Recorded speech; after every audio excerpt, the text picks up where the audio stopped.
Assalamualaikum warahmatullahi wabarakatuh. Allahumma sholli ala Sayyidina Muhammad wa ala ali Sayyidina Muhammad. Setiap tahun umat muslim merayakan Hari Raya Idul Adha, yang juga dikenal sebagai Hari Raya Kurban. Pada hari yang suci ini, umat muslim dari seluruh dunia menyelenggarakan ritual kurban, di mana hewan-hewan seperti sapi, kambing, ataupun unta disembelih sebagai tanda pengabdian kepada Allah Subhanahu wa Ta'ala. Namun di balik tradisi ini tersimpan sebuah kisah luar biasa yang menjadi inti dari perayaan Idul Adha ini. Kisah ini mengisahkan dua tokoh agung dalam sejarah Islam, Nabi Ibrahim alaihissalam dan putranya yaitu Nabi Ismail alaihissalam. Mereka bukan hanya ayah dan anak, tetapi juga sosok yang menjalani ujian luar biasa dari Allah Subhanahu wa Ta'ala. Nabi Ibrahim dalam ketaatannya kepada Allah Subhanahu wa Ta'ala menerima perintah untuk mengorbankan putranya, yaitu Nabi Ismail alaihissalam. Meskipun dengan berat hati, keduanya bersedia tunduk pada kehendak Allah Subhanahu wa Ta'ala. Dan pada saat yang krusial itu, Allah menggantikan Nabi Ismail alaihissalam dengan seekor domba. Karena kisah yang penuh kebijaksanaan ini, maka sudah seharusnya umat Islam tahu kisah Nabi Ismail secara lengkap. Seperti dalam firman Allah Subhanahu wa Ta'ala dalam surat Maryam ayat 54 yang artinya, "Dan ceritakanlah hai Muhammad kepada mereka kisah Ismail yang tersebut di dalam Al-Quran. Sesungguhnya ia adalah seorang yang benar janjinya, dan dia adalah seorang Rasul dan Nabi." Dan inilah kisah lengkap Nabi Ismail alaihissalam.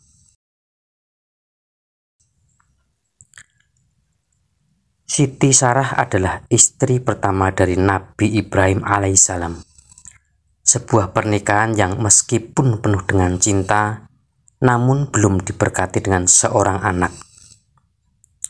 Ketika usia Nabi Ibrahim dan Siti Sarah sudah lanjut, mereka menyadari bahwa belum memiliki keturunan. Ini adalah ujian besar bagi mereka. Tetapi Siti Sarah dengan penuh cinta, kesabaran, dan pengertian memberikan izin kepada suaminya untuk menikah dengan Siti Hajar. Nabi Ibrahim alaihissalam sangat taat kepada Allah dan selalu memohon kepadanya untuk diberkati dengan seorang anak. Doa yang tulus dan tekad yang kuat dari Nabi Ibrahim alaihissalam akhirnya membuahkan hasil. Allah Subhanahu wa Ta'ala mengabulkan permohonan beliau. Dalam pernikahan dengan Siti Hajar, Nabi Ibrahim alaihissalam dianugerahi seorang putra yang diberi nama Ismail. Nama ini memiliki makna yang mendalam dalam bahasa Ibrani, di mana Isma berarti mendengar dan El berarti Allah, sehingga Ismail berarti Allah Maha Mendengar. Ismail lahir di Kanaan.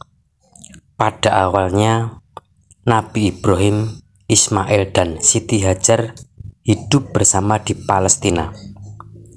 Namun kemudian Allah Subhanahu wa Ta'ala menguji Nabi Ibrahim alaihissalam dengan memerintahkan beliau untuk membawa Ismail yang masih kecil dan Siti Hajar untuk hijrah ke Mekah, di mana kala itu Mekah adalah sebuah tempat yang tandus dan jauh dari Palestina. Selama perjalanan hijrah ini, mereka menghadapi berbagai tantangan, termasuk cuaca panas dan kelelahan karena perjalanan jauh di padang pasir. Setelah tiba di dekat Mekah, mereka mulai mencari tempat berteduh dan istirahat. Saat itu mereka menemukan sebuah pohon yang disebut pohon dauhah. Pohon ini menjadi tempat berteduh yang sangat diharapkan karena memberikan naungan dan relatif dingin di tempat panasnya padang pasir.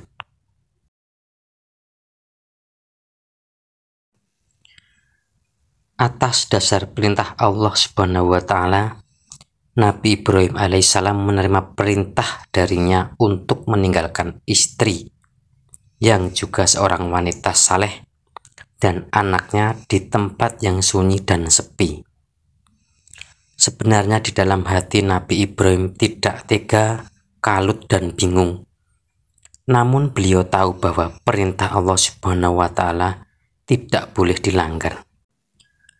Sebelum meninggalkan mereka, Nabi Ibrahim memberikan pesan penting kepada istrinya agar selalu bertakwa kepada Allah Subhanahu wa Ta'ala, mempercayai kekuasaan dan rahmat-Nya, serta mengikuti perintah Allah Subhanahu wa Ta'ala tanpa keraguan-raguan.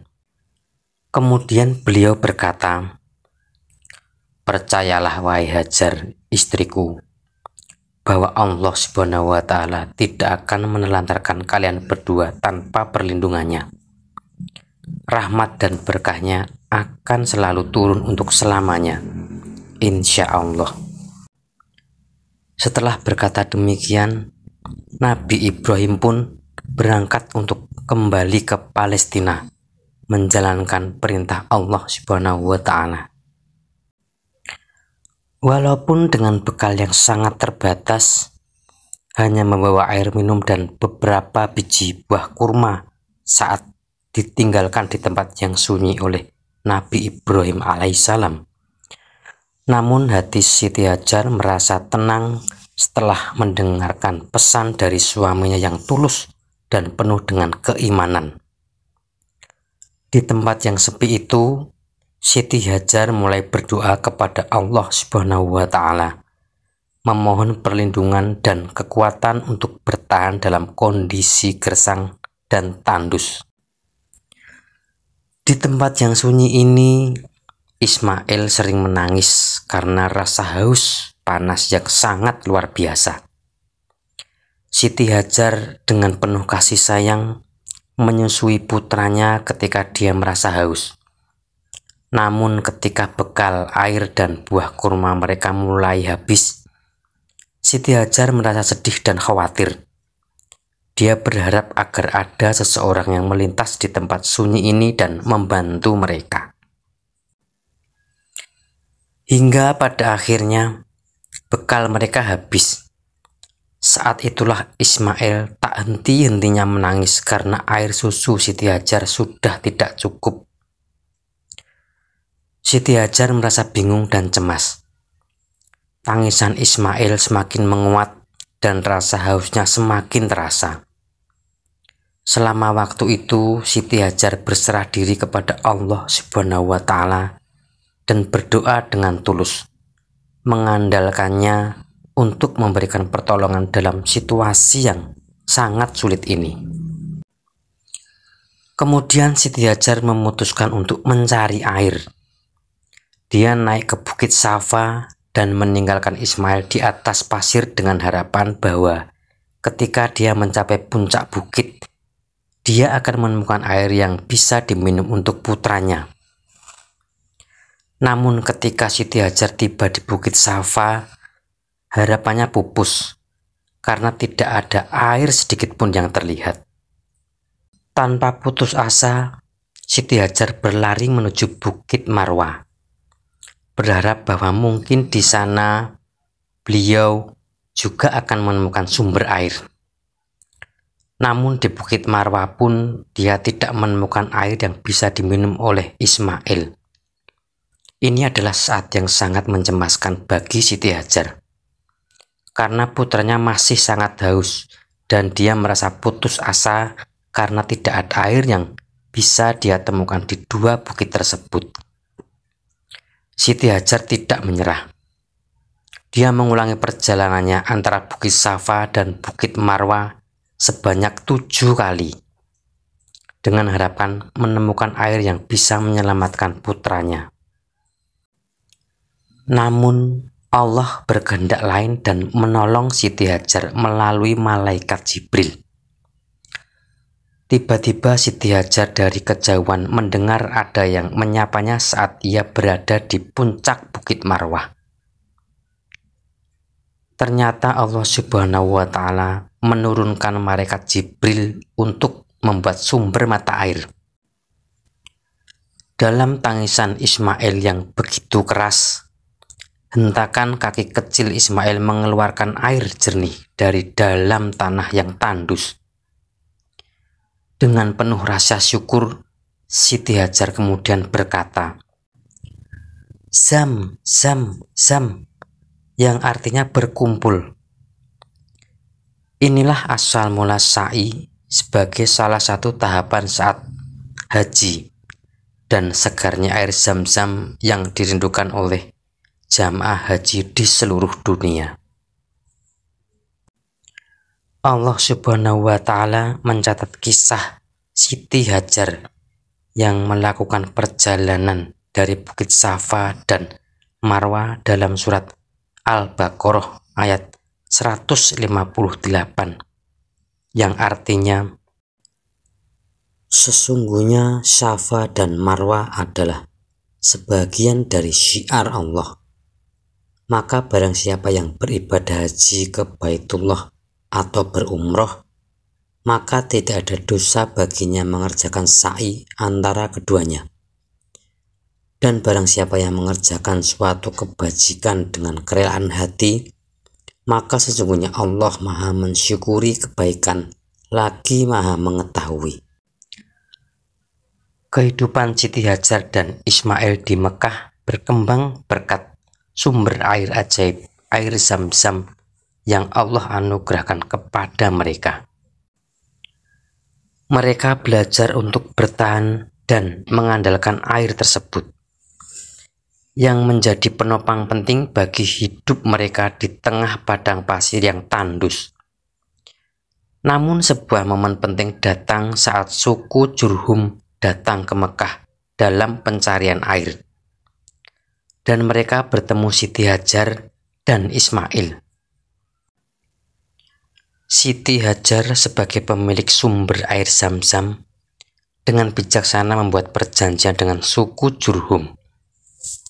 Mereka sepakat untuk tidak merebut sumber air tersebut dan hidup berdampingan dengan damai. Ini menunjukkan kemurahan hati dan kesopanan hati Hajar dalam menghadapi situasi yang mungkin bisa menghasilkan konflik. Selama bertahun-tahun, Ismail tumbuh dewasa di lingkungan yang damai dan belajar bahasa Arab dari suku Jurhum. Ia tumbuh menjadi pria yang cerdas, berakhlak baik, sopan, dan taat kepada Allah Subhanahu wa Ta'ala, sesuai dengan ajaran ibunya.